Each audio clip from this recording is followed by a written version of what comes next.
அஸ்ஸலாமு அலைக்கும் ஃப்ரெண்ட்ஸ். இன்றைக்கி எங்கள் வீட்டில் கோழி பொரித்து கோழி ஆனம் தான் கச்ச போகிறேன். பாருங்கள் ஃப்ரெண்ட்ஸ், கோழி இந்த ஆனத்துக்கு இது பொரிக்கிறது.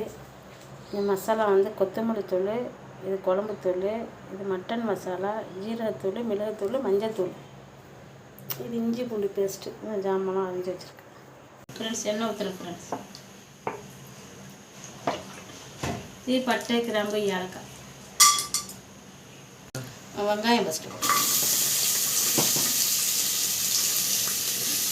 வெங்காயம் போட்டுருங்க ஃபஸ்ட்டு ஃப்ரெண்ட்ஸ். போட்டு நல்லா முழுவாக வதங்கின பிறகு தான் தக்காளியும் பச்சை மிளகாவும் போடணும். அப்போ தான் கிரேவி டேஸ்ட்டாக இருக்கும். அதேமாதிரி செய்யும் ஃப்ரெண்ட்ஸ். நல்லா வதங்கி புதினாமல்லி போடுறோம் ஃப்ரெண்ட்ஸ். புதினாமல்லி போட்டு நல்லா கிளம்பி அப்புறம் நல்லா வதங்கின பிறகு மசாலா இஞ்சி பூண்டு போட்டுக்கணும். இஞ்சி பூண்டு பேஸ்ட்டு போடுறோம் பேஸ்ட் ஃப்ரெண்ட்ஸ். ஒரு கரண்டி போட்டு கொஞ்சம் போடணும். ஓகே ஃப்ரெண்ட்ஸ், இது எல்லாத்தையும் போட்டுருணும். போட்டு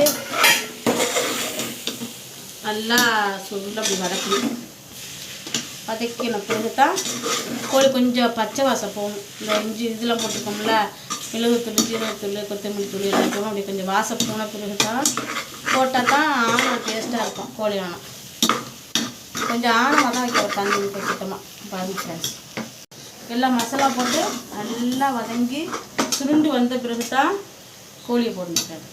பாருங்கள், கோழியை நல்லா போட்டு எல்லாத்தையும் கோழியை போட்டு நல்லா ஒரு பாருங்க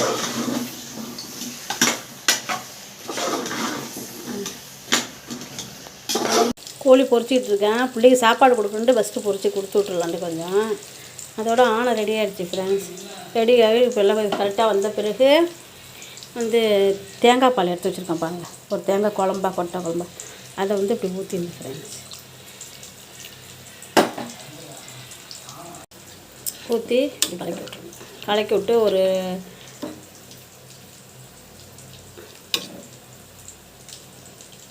பாருங்கள் ஃப்ரெண்ட்ஸ், நல்லாயிருக்கும் ஆனம் சூப்பராக.